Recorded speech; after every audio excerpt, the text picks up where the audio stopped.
Welcome to the Rethinking the Future of Parks session, where we've got James Dymond from Nottingham City Council talking about how they've been using people counters in park management.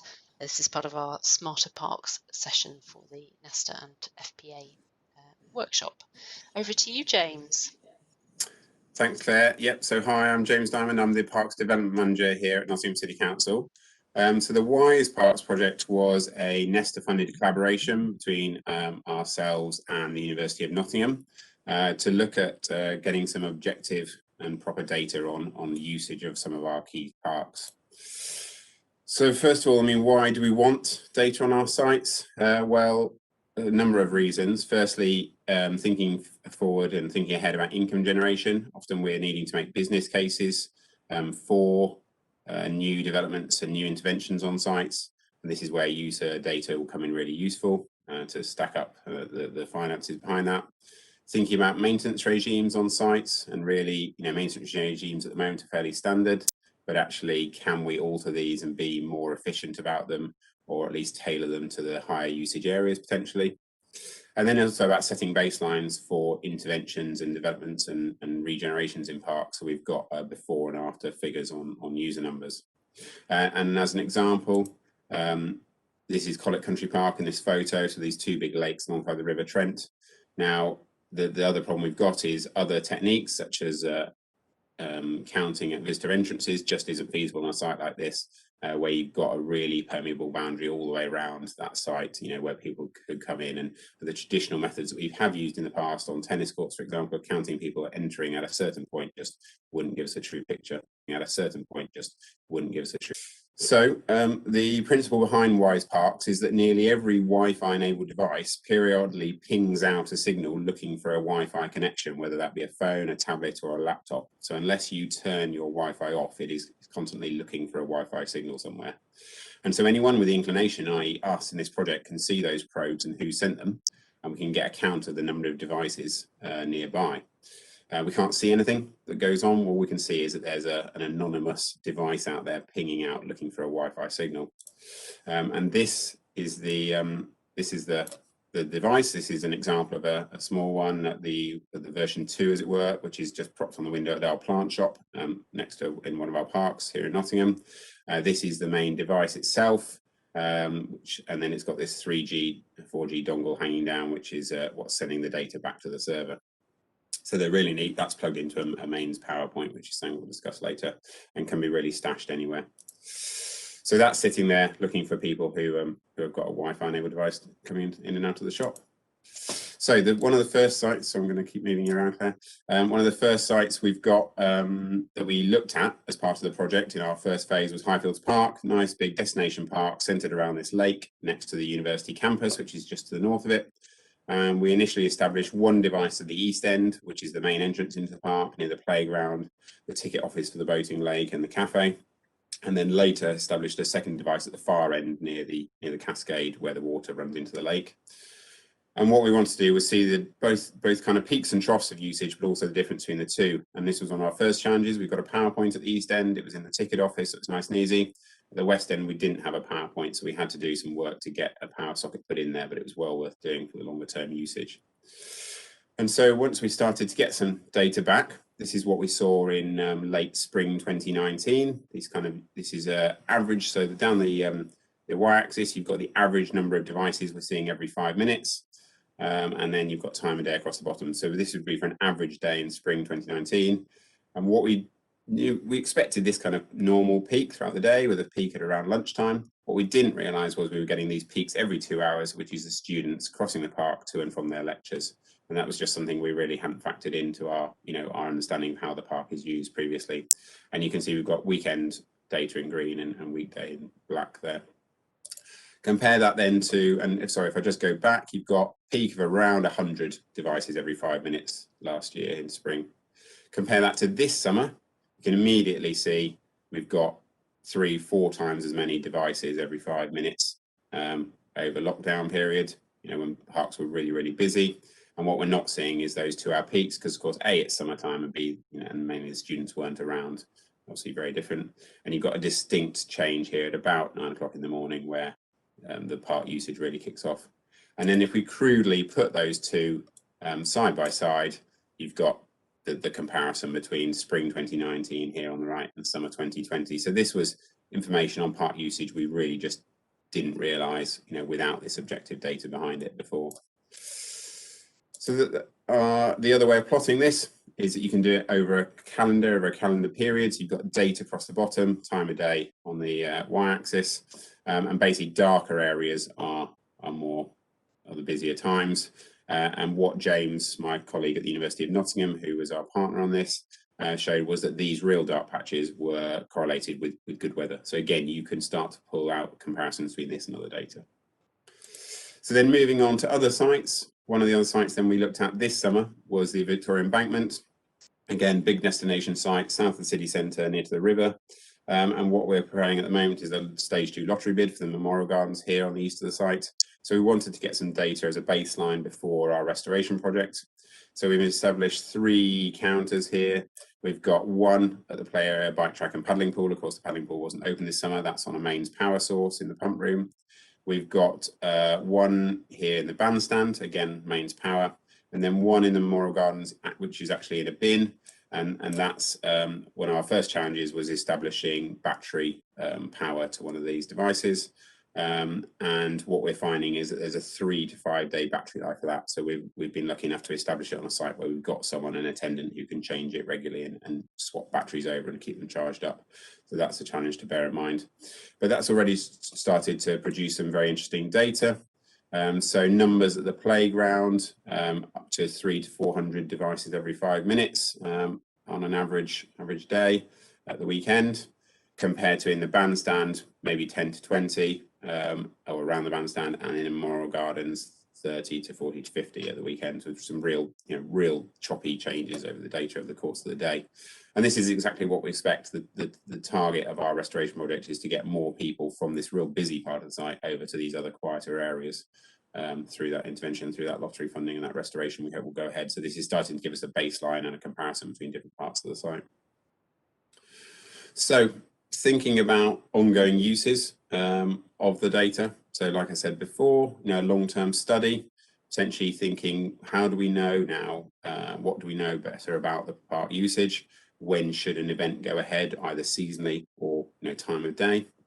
Thinking about pre and post intervention, so particularly with the embankment, we'll have data now from before the restoration. We will then repeat this or carry on doing this through and beyond the restoration to see if the restoration and certain interventions, particularly events and activities or signage or interpretation, brings more people into that part of the park, and which is what we intend. And the third use, which we haven't really got to yet, but might be one for the future, which we want to look into, is live data, so that people could look online and say, well, actually, how busy is the park? Do I want to go or not as a result of that? And particularly with COVID in mind, that might be a key question sort of now and moving forward. So some of the practicalities we've had to thought about, and this is a picture on the right-hand side here of the first version 1 device.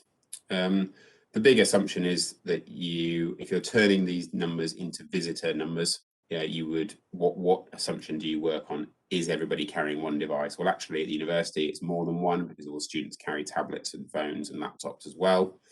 But in other places, at Colic during park run, we suspect a lot of people leave their phones behind when they're running around. So you might then have a much lower number of devices on average per person. So there's a bit of a ground truthing you would need to do there. And also thinking about the range of the sensor. Now, if it's in a big metal box with very thick walls, clearly that's going to constrain it. We found that a bin is fine. We found that a brick building is fine, but there needs to be a bit of careful thinking about how the location is going to affect the range of the actual device. And then, of course, there's some practicalities, thinking about the usage of it and the data side of it, which is where we've been really lucky to have this partnership with the University of Nottingham, and they've done all of the data crunching and the setting up of the devices. The cost is relatively minimal. Each device might be 30, 40, 50 pounds. It's basically a Raspberry Pi computer inside. Power, as I've talked about, if you do need batteries, you need to have the resource to then change those on a regular basis. Weatherproofing, I mean, this is quite simple actually. You use a good sealed Tupperware box and don't stick it somewhere out in the rain, but it's something to think about. Theft, we have had a device go missing from Highfields. Obviously, just this blinking LED was just too enticing for someone who managed to get hold of it and help themselves. It's absolutely no use to them whatsoever. It's just even if you could get into the data, it's just a long list of anonymized codes, basically, that means nothing. And servicing and data handling, again, which is where the university partnership really comes in key. And then the other thing to think about is ethics. So as I said, the data, as soon as it is received by the device or by the server, is anonymized straight away. So there's no link at all between any of the data that's sat there and someone's device.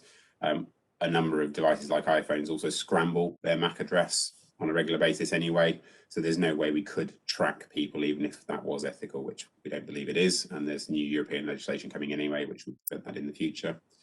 But do people understand this? Generally, no. They think, when we've asked surveys and done some ground truthing, that we can potentially see what's on their phone or what they've been Googling, or we're going to follow them around. Do they understand the difference between counting and tracking? Generally, yes, though. So it was important for us, certainly during the trial, to have posters up in the park explaining what we're doing to people and giving them the option to opt out, either by turning off their Wi-Fi or turning off their phone. So that's a key element moving forward, that we do make people aware that this is going on the sites where it is, and we give them that option to opt out if they want to. So far what we've produced is a written report, which is available online. I'm sure the link will be made available, about how you can replicate this yourself, and both James and I are available for if anybody wants to talk to us about that. That includes, access to the code. It's all open source, so you can replicate this. And then there's a couple of videos, the first of which is now available, and is about the general principle of Wi-Fi tracking and how that works. And there's a link there, which again will be made available for that YouTube video. So what next? Well, for us, really, it's about more sites and more data. We've started to roll out now devices, as I mentioned, to Woodthorpe Park. We've got one at the cafe/pitch and putt office, and one in the plant shop. Again, a good comparison between the two parts of the site. We're looking next at the Arboretum, where we want to start building a business case for other interventions there. And really anywhere that we've got potential changes in the future, often linked to our FPA project, where we're looking at business cases for parks. And ideally where we can get power, but not always. We'll be rolling out more of these devices over the next year or so. So, have we taken any questions, Claire? Thank you so much, James. That's really fascinating. Do you mind me asking, actually, the cost of this? Yeah, so as I said, the cost of the devices itself is pretty low. I think James said that the Raspberry Pi, by the time you've bolted your dongle and other bits and pieces onto it, so it sends the data back to the server automatically. Just say on the version 1 devices, we had to manually go and pull the data from them, but on the version 2, with the 3G dongle attached, that's all automatic. There's no need to touch them once they're on mains power. I think he said it's around 40 to £50 per device, so it's not massive in terms of something you are going to ultimately potentially stick in a Tupperware box and leave out in the field for some time. It feels low risk in that sense. Yeah, that's really interesting. And the work with the University of Nottingham, is that sort of part of a partnership agreement? Yeah, we've had an ongoing partnership with the university for a long time anyway, because of, in fact, Highfields Park, which I mentioned, the first of those case studies being adjacent to the university campus, and effectively they merge it, from a customer point of view, as one site. So it's a very useful partnership anyway. So that made an ideal first site for us to test this at. And then the university partnership for this particular project was ideal because ultimately, I don't mind holding my hands up and saying that this tech and the IT bits behind it are way over my head. But what I'm really interested in is what the data can show us and how we can use it. And so it makes an ideal partnership in that they're happy to handle that side of things for us, in effect, and make the data and information on it available as and when we want it, but do all the crunching side of it, which makes life very easy. And I think that's key for anyone wanting to replicate this, is that unless you happen to have a really techie person in-house who understands the code and so on, then finding a partner like a university or a tech company, who's interested in this is probably key to getting it up and running. That reflects what we were hearing yesterday from Sara and Lucy. I'm interested, James, as well. So there's the financial cost of the device itself, but then there's sort of staff time and commitment to, well, first of all, you've committed that you want the data, you know what you're going to use it for, but then you've got to be able to translate that into something. So have there been any challenges around that internal commitment in the city council to using this kind of technology? But I think with the first two sites where we looked at Highfields and Collet, we didn't really know what we were going to find, to be honest. That's the whole point of this prototyping project. And so we were kind of thinking on our feet as we went about what that means, and seeing the different elements of usage at Highfields from one year to next, but also now we're starting to get data from the far end. It's starting to make us think about how we develop that site in the future. So yes, we are using it in that sense. We are currently, for example, developing a memorial garden with a local charity down at the quieter end of the site. Now, there's two ways of looking at that in my mind. One is that we know it's the quieter end, therefore it's a good place to have that sort of feature. But the other point is, well, it's a quieter end. We're now developing a feature down there that can pull people that way, and perhaps there's a middle ground there somewhere. So, before that was ad hoc knowledge that we wouldn't have been able to evidence or back up. So that's really useful. And then I think if you take the Embankment example, the Memorial Gardens, we are now relying on this as one of our data sources to go into our lottery bid for our stage 2 development, and we'll use it as a baseline, which will then compare to the post restoration data. So it's got a definite use and point to it there, rather than just for interest. Yes. Thanks, James. So I'm going to move now. We had some questions in from attendees to the event, if that's all right with you. Yep. So the first question, how should parks teams develop the capacity and expertise to develop their tech and data capabilities? Yes, I mean, as I said, really, the partnership with the university has been absolutely critical. We've made sure that this is replicable, is that a word, as possible. But ultimately, unless you're an IT savvy person, which, I can do the basics, but this is where my head, as I said, then you're going to need that kind of support. Now, in our model, in our project, all of the data goes back to a University of Nottingham server, so they've handled all of that side of it. Now, that might seem like we're then very remote from the data and what's going on, but ultimately, it's a big long list of random scrambled digits. It's not going to mean much anyway. So until it's been crunched, which does take quite a bit of work, and put it into those graphs and so on, it's not very useful anyway. So having a data, an IT partner, and this has been absolutely essential for us, and I think it's what I'd encourage anyone else to do, unless, like I said, they happen to have that capability in-house. Now, the university has been ideal for us as a partner because they've also managed to seek funding from Horizon for a second phase of this, which is helping us roll out more devices now. So it hasn't just been a one-off Nesta thing. It's something we've now already found further funding to continue with, and may well do more in the future. For example, that potential to look at live data in the future and have a sort of online viewing option for it. That's brilliant. Thanks, James. So really, you don't need to have the capacity and expertise in your team. It's actually the skills around working in partnership and being open to that kind of thing. Exactly. But I think, if you go into it, we went into it, like I said, very open-minded and just interested to see what it would bring up. But if someone goes into this with an idea of what they want to find out, or why they want to find out this data in mind, the more the more you can do that, the more useful it will be as well. Great, thank you. So next question, how do you encourage parks teams to test technology projects at a small scale? Well, I think the critical thing about this project is that it can work at any scale. So you could be interested in one corner of a site, one part of a site, a whole site, or many sites across your patch. We're now got devices on 4 sites, but I'd like to double that over the next few months, really. But the devices will work at whatever scale you want to make use of them. If you've got a very small park, or you're just interested in one particular part of it, there's no reason you can't install one device and just look at that data. The comparison is where it probably comes in, is the first most useful stage, but ultimately it doesn't necessarily need to be rolled out at a big scale, and certainly not from the very beginning anyway. And I think our study has shown that, at Highfields, we just had one device rolling for most of the first part of the study. Okay, thank you. You mentioned to me also earlier, James, about talking to other local authorities, comparing notes. Would you sort of recommend that as a useful route? Yes, definitely. I mean, we've already had that discussion, obviously, through the actual Nesta project. We talked to Edinburgh quite a bit about what they were doing. We've since been talking to others like Plymouth about similar sort of data capture in parks, and we've happily said, if somebody wants us to send them a device which they can test, it'll still ping the data as long as the SIM card's working back to the University of Nottingham. We can look at that, and we're interested to know that not that they'll work, because physically there's no reason, and technologically there's no reason they won't work somewhere else in the country, but that, does your data look really different to ours? Are your usage patterns in your parks really different to ours for any reason that we hadn't foreseen? So that certainly would be useful, and certainly I'd encourage people to get in touch if that's something they're interested in doing. Yeah. Great, thanks, James. So last question from me, and broadening out from the sort of technology element that you've been describing, what do you hope for to create a thriving and sustainable parks sector? It's a very big question.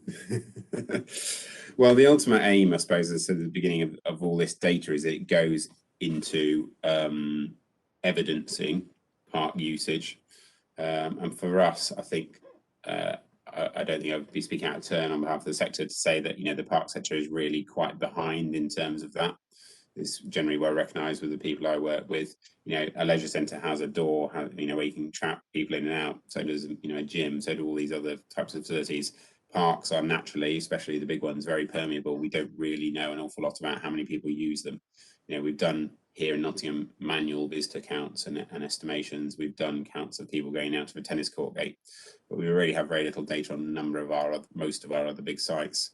So actually, if for 50 quid, say, we can roll out these devices everywhere and just get a general picture of comparison between sites, even if it's not actual numbers or, peaks and troughs on different sites, we're suddenly so far ahead from where we were before, because we're in the dark, really. And then when it comes to making business cases on projects, we do struggle sometimes because we don't have that objective data on what numbers could be. If you're going to put in a coffee shop, you need to know how many people are going to spend in there. It's just absolutely essential.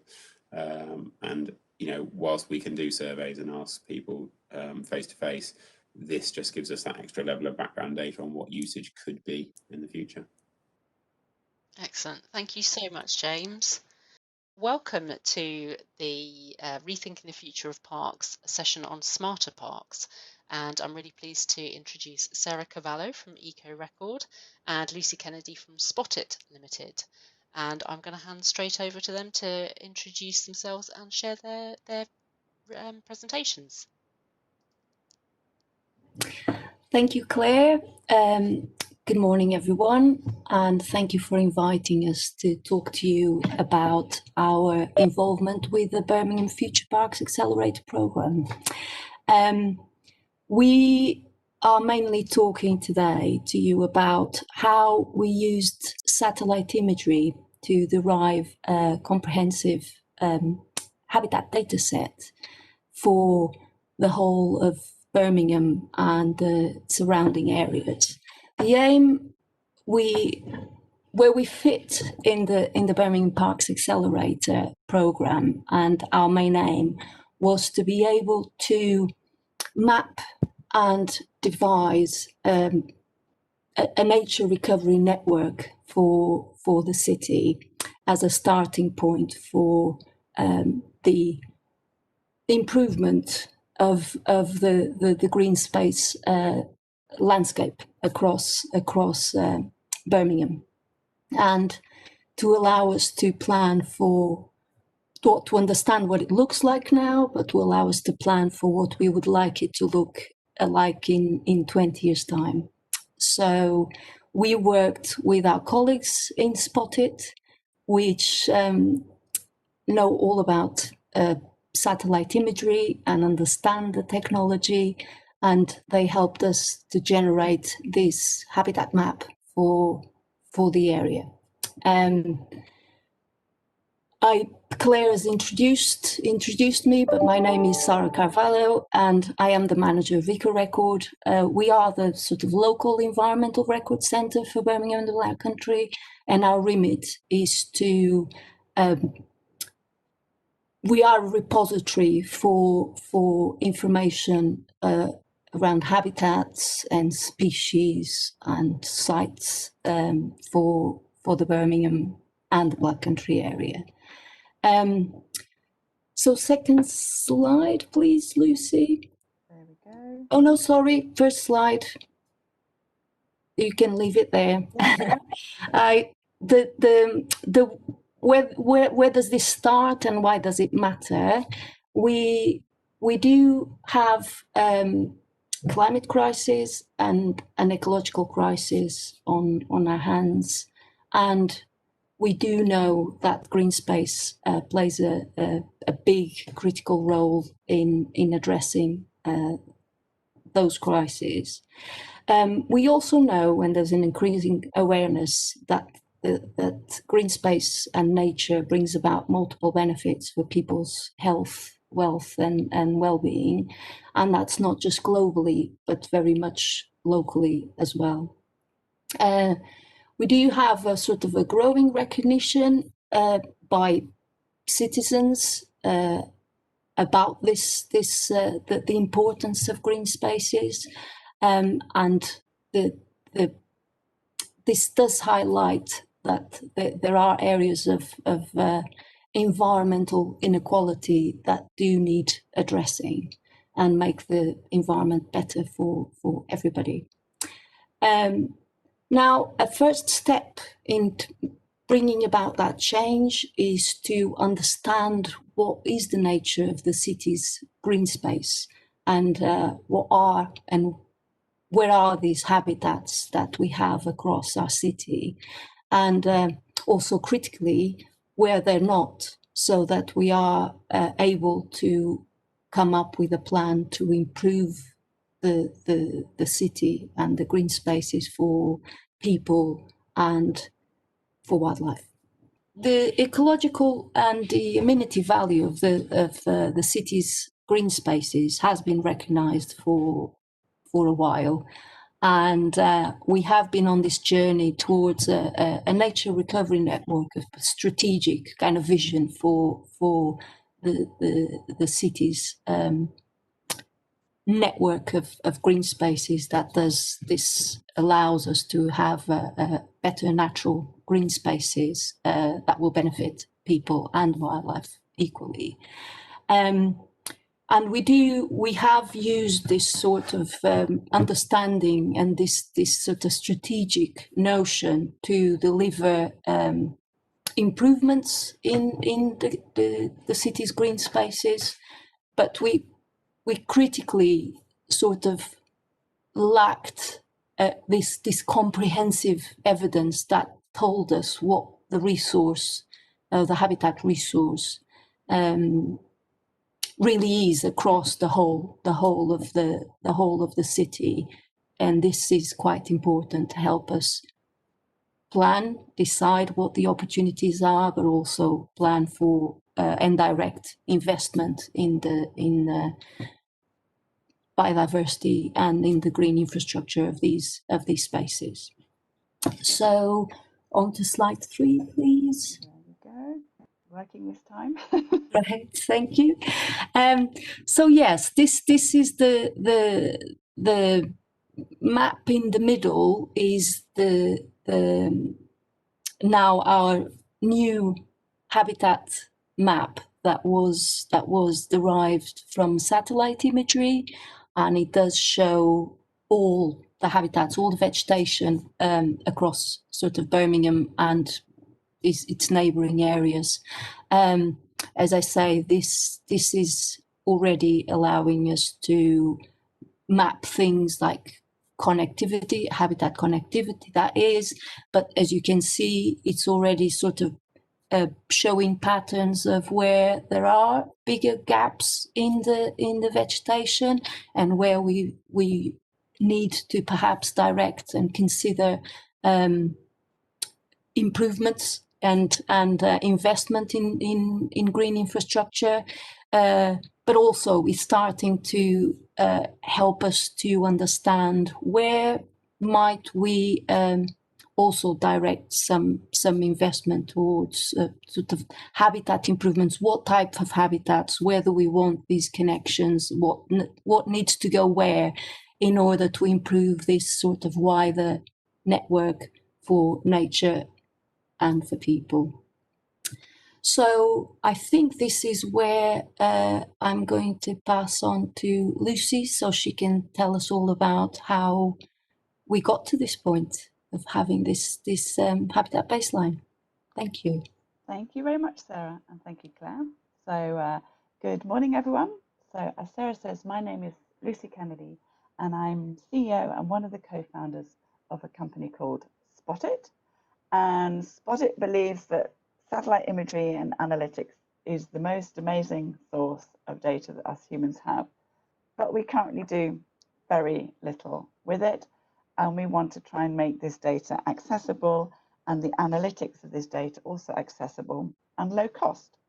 And we've long believed that the environmental protection and habitat mapping is a really appropriate use for this technology.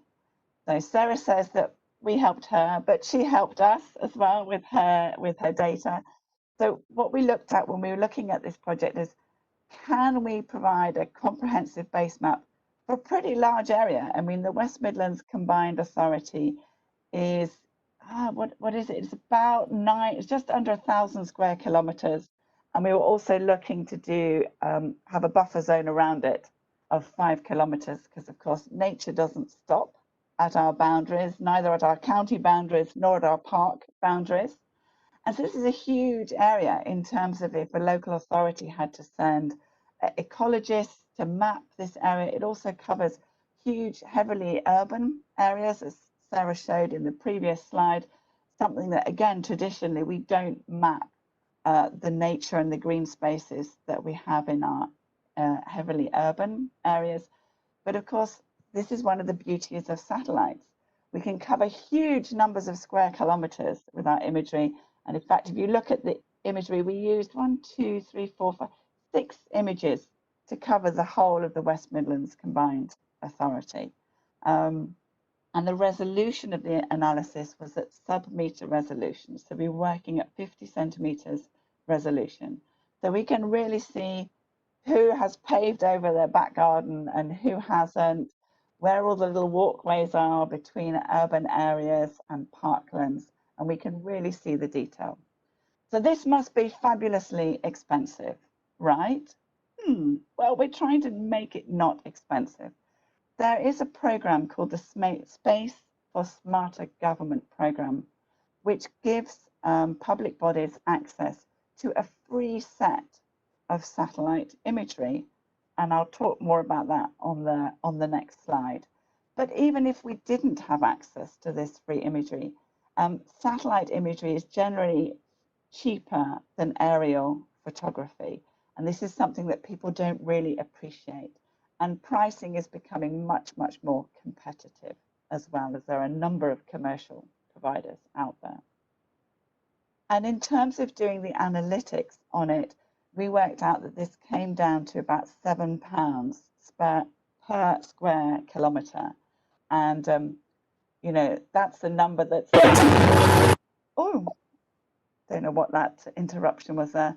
But that's significantly, by a factor of about 5, less than if you were sending an ecologist to survey an entire local authority. So what did we do? So Sara and her team have got great habitat survey data, but for specific areas of interest that they've collected over the years. And we use that to inform our algorithm in terms of providing what we call a level 2+ UK habitat classification. So this covered grassland, woodland and forest, and in fact we were able to go down to level 3 there, with being able to split out coniferous and broadleaf forest, cropland, urban, sparsely vegetated land, rivers and lakes.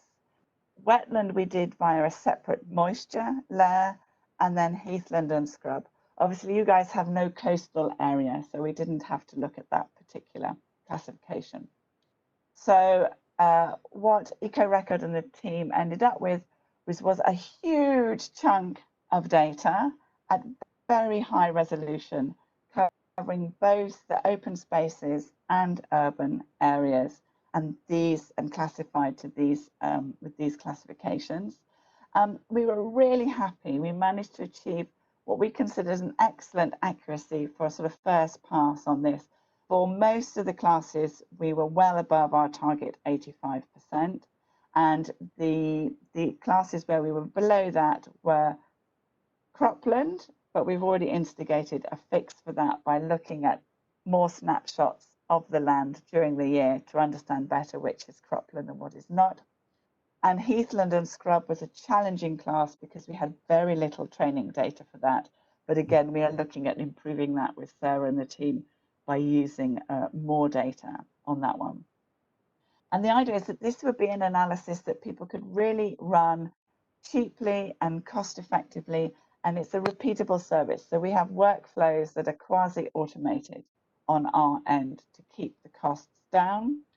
I mean, the little pictures you see here on the left, the one on the left, this is Warwickshire Golf Course taken by the Pleiades satellite at 50 centimeters resolution.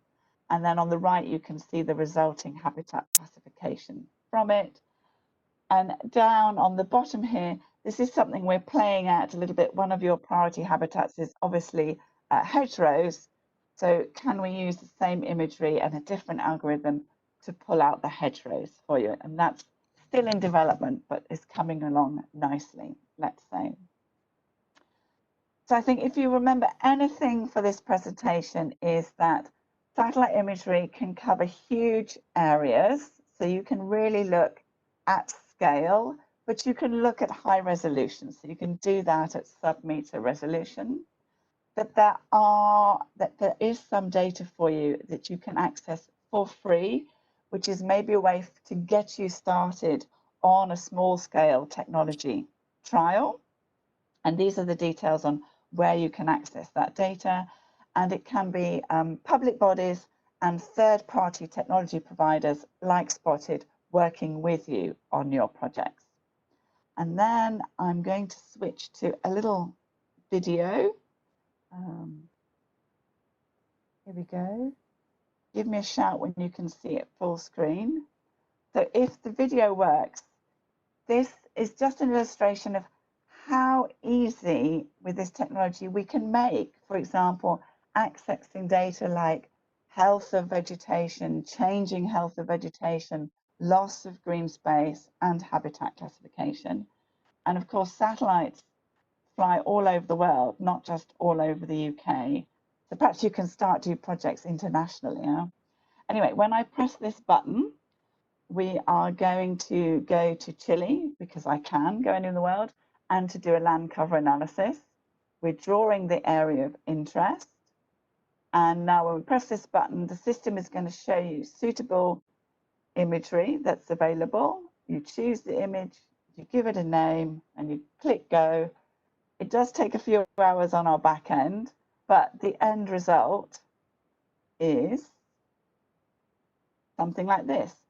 Now, this is a land cover analysis at 10 meters resolution, and that's the free and open source satellite imagery used to generate it. And this can be done on our platform by non-experts for pounds. It's not expensive at all. And we've used techniques like this as well to support lost green space analysis. So that's just a little bit for fun on what the technology can do. And really, that's where we're trying to head to with the work that we've been doing with Sara. Is this really something that someone could come to our site, click a few buttons, and the next day have it sitting there waiting for them to do their nature recovery network modeling or whatever it may be? So that draws to end my little piece on this, on satellite imagery and how we can support the important work that you guys are doing. Thank you very much. That's fantastic. Thank you so much, Sara and Lucy. It was really interesting. So we've got a few questions for you, if you're happy to answer them. So first of all, how should parks teams develop the capacity and expertise to develop their tech and data capabilities? Okay, I think that one's for me. I'll grab that one. So, I think, an openness to what new technology can offer, and that's not just in the space sector, that's all sorts of different areas. I think you will need to link with and work with technology providers like Spotted, but there are many others out there in order to help you understand what the art of the possible is and how that can translate to what you need to achieve. So, and in a realistic way. So there's all sorts of things that technology can do, but is it affordable? Does it add value in your particular use case? And, you know, good technology providers will be able to very quickly help you understand what's possible and what's viable from a kind of cost and value point of view. I think the exercise that you've been doing as part of this daily event is also really important. It's actually how I met Sara as well, was at an event where together with Warwickshire, we were talking about a little mini trial that we'd done. So you need parks, you need local authorities that have perhaps done something like this, that share their best practices such that, you know, other people can jumpstart the learning curve on what's possible and how to go about it. And we had some really nice examples during the event of people talking about spaces where they'd put up information about their projects so that people could really, you know, miss out the first 5 steps of and jump straight into what's possible. So I think that would be my 2 things: talk to technology providers and talk among each other. Fantastic advice. And as you say, applies to everything, doesn't it, really, across the sector. Thank you. Okay, next question. How do you encourage parks teams to test technology projects at a small scale? So Sara, add to this when I finish. But here, what I think Sara and I learned when we were talking about this is we're both experts in our own field. So A is talking together. B is, you know, Sara understood very well her world and the funding for trials and things like that was available in her world. But of course, your technology provider will understand very well what's available in their world. So from my point of view, I've talked about the Space for Smarter Government programme. There's also a whole number of programmes through Innovate UK, through the UK Space Agency. So there are actually quite a number of opportunities to go out and get either 100% financing or co-financing for innovative projects that do cross, you know, the technology and ecology boundaries. So again, talking to each other, and you'll find that your knowledge is much broader and your opportunities much broader when you get together. Sara, what would you add to that one? Yeah, I think it's just reinforcing the power of collaboration, as you say, and the power of using evidence and the best available evidence, because it is there, and if you use it and you sort of just make the best of these sort of wider collaborations that are out there and are possible, then we are able to come up with the best solutions for green spaces overall, and certainly for your own individual kind of green space. So it does work at various sort of scales as well as you know. So yeah, I was just reiterate the point of collaboration and good evidence. Excellent. Thank you both. The final question, this is a bit more sort of philosophical perhaps, but what do you hope for to create a thriving and sustainable parks sector? Shall I tackle the philosophical? You go for the philosophical, Sara. Try that. Right. So I do think that there is this huge potential for evidence and knowledge to drive change, and it really is and I think that is very, very much the case with the situation we're in kind of now, but also with the specific circumstances around parks and green spaces in general, because I do think, and in our particular instance where we sought to improve our knowledge of the habitat baseline, our understanding about green spaces and the vegetation across the whole conurbation. The reason to do that was to allow us to plan for how it can be, how can this sort of landscape become better and deliver more on its sort of multitude of benefits. And really, it is sort of the concept that if you start with the evidence, you are able to make a better case for improvement, protection, investment in the resource, and kind of take the theory of acknowledging the importance of green spaces for people, to the practice of having those spaces improved, protected for the communities that they serve. So yeah, I think evidence is a big part of that. We need to know what we have, where it is, and those areas that don't have access to such good resource, so we are able to direct investment towards those areas, as well as improving the areas where parks and green spaces do exist. So yes, start with the evidence, be able to and we'll be able to make a better case for investment in parks and green spaces. Fantastic. Thanks, Sarah. Lucy, anything to add?